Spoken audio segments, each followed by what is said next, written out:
ہمارے ذہنوں میں جو معیارات بیٹھے ہوئے ہیں وہ کیا ہے؟ کامیابی پیسے سے ہے، کامیابی جائیداد سے ہے، کامیابی کاروبار سے ہے، کامیابی شہرت سے ہے، کامیابی اقتدار سے ہے. یہ معیارات ہیں. جو جتنا دولت مند اتنا کامیاب، جو جتنا مشہور اتنا کامیاب، جو جتنا پاپولر اتنا کامیاب، جو حکومت پر پہنچ گیا کامیاب، جس نے بڑا کاروبار جما لیا کامیاب، جس نے بہت جائیداد بنا لی کامیاب. یہی ہے اصل میں ساری بس کی گانٹھ. جو تصور کامیابی کا ہوگا اسی کے مطابق آپ کی بھاگ دوڑ ہوگی، اسی کے لیے جد و جہد ہوگی، اسی کے لیے توانائیاں صرف ہوں گی، اسی کے لیے دن رات کی مشقت ہوگی. یہ ہے اصل شے جس کی یہاں نفی ہو رہی ہے. کامیابی دولت سے نہیں، کامیابی شہرت سے نہیں، کامیابی اقتدار اور طاقت اور حکومت سے نہیں، بلکہ کامیابی ہے ایمان سے، عمل صالح سے، تواصی بالحق سے، تواصی بالصبر سے. آپ غور کیجئے اس نقطہ نظر کا، اس ایٹیچیوڈ کا، یہ جو مینٹل ایٹیچیوڈ ہے اس کا بدل جانا ہی انسانی شخصیت کے اندر انقلاب برپا کرے گا. اب آپ کا نتیجہ کیا نکلا؟ اگر تو دولت سے کامیابی ہوتی تو قارون بہت کامیاب تھا، اگر حکومت سے کامیابی ہوتی تو فرعون اور نمرود بہت کامیاب تھے. کامیابی ان سے نہیں ہے. کامیابی انسان دولت میں قارون کی دولت تک پہنچ جائے اور دنیا میں دبدبہ اور اقتدار اور سلطنت اور حکومت کے اعتبار سے وہ نمرود اور فرعون کا مقام حاصل کر لے، وہ ناکام ہے، خائب ہے، خاسر ہے، برباد ہے. اور ابو ذر غفاری کامیاب ہے، چاہے ان کے پاس کچھ نہیں تھا، جھونپڑی تک نہیں تھی، کوئی گھر نہیں تھا. حضور نے فرمایا ہے اللہ کے کچھ بندے ایسے ہوتے ہیں جو کسی محفل میں جانا چاہیں تو انہیں اجازت نہ ملے، جو کہیں اگر رشتہ کرنا چاہے کوئی ان سے رشتہ کرنے کو تیار نہ، کہیں کوئی سفارش کرنا چاہے تو ان کی کوئی بات ہی نہ سنے. لیکن اللہ کے ہاں ان کا وہ مقام ہے کہ اگر بھولے سے بھی کسی بات پر قسم کھا بیٹھتے ہیں تو اللہ ان کی قسم کی لاج رکھتا ہے. یہ ہے فرق. یہ جان لیجیے اچھی طرح.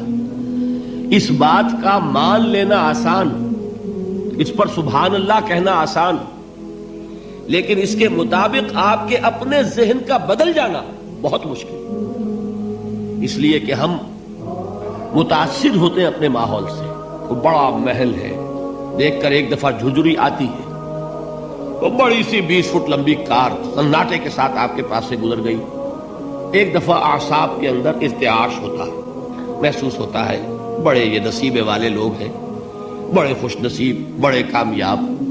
حالانکہ کچھ معلوم نہیں کہ یہی سب سے بڑی بد نصیبی ہو سکتا ہے کہ یہی سب سے بڑی ناکامی ہو. اگر ذہنوں میں یہ بات بیٹھ جائے کامیابی کس شے سے.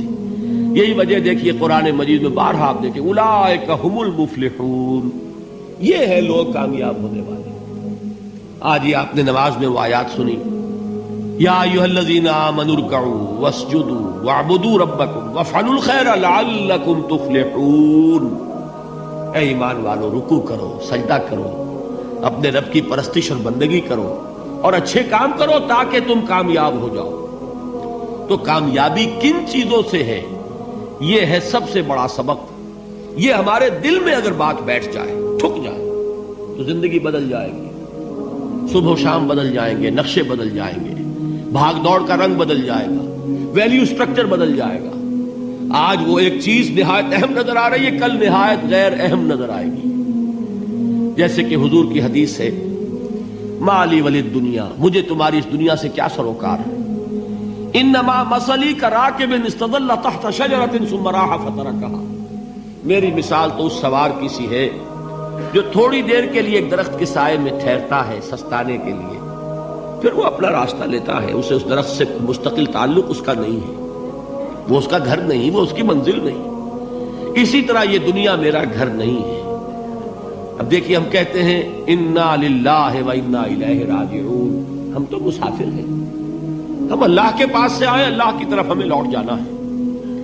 کن فی الدنیا کانک غریب و عابر سبیل، حضور فرماتے ہیں دنیا میں ایسے رہو جیسے کہ تم اجنبی ہو یا راہ چلتے مسافر. لیکن یہ طرز عمل کب ہوگا؟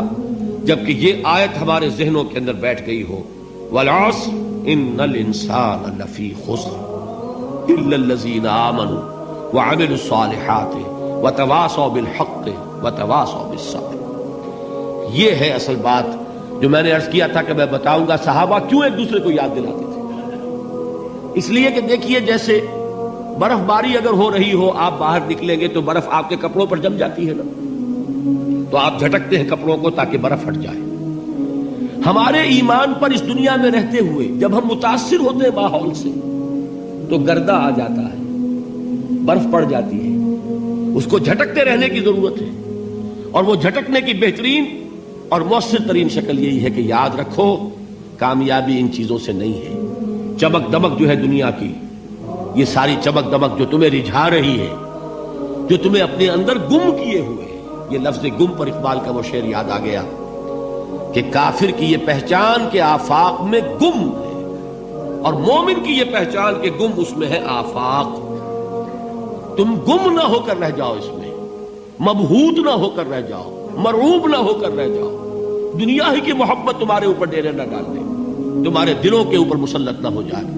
لہذا تازہ کرتے رہا کرو، والعصر ان الانسان لفی خسر الا الذین آمنوا وعملوا الصالحات وتواصوا بالحق وتواصوا بالصبر۔ پھر یاد کر لو، پھر تازہ کر لو اپنے اس یقین کو کہ کامیابی دولت سے نہیں، کامیابی ثروت سے نہیں، کامیابی اقتدار سے نہیں، کامیابی شہرت سے نہیں، کامیابی جائیداد سے نہیں، کامیابی ہے ایمان سے، کامیابی ہے عمل صالح سے، کامیابی ہے تواصی بالحق سے، کامیابی ہے تواصی بالصبر سے۔ یہ چار چیزیں ہیں کہ جو کامیابی کے لوازم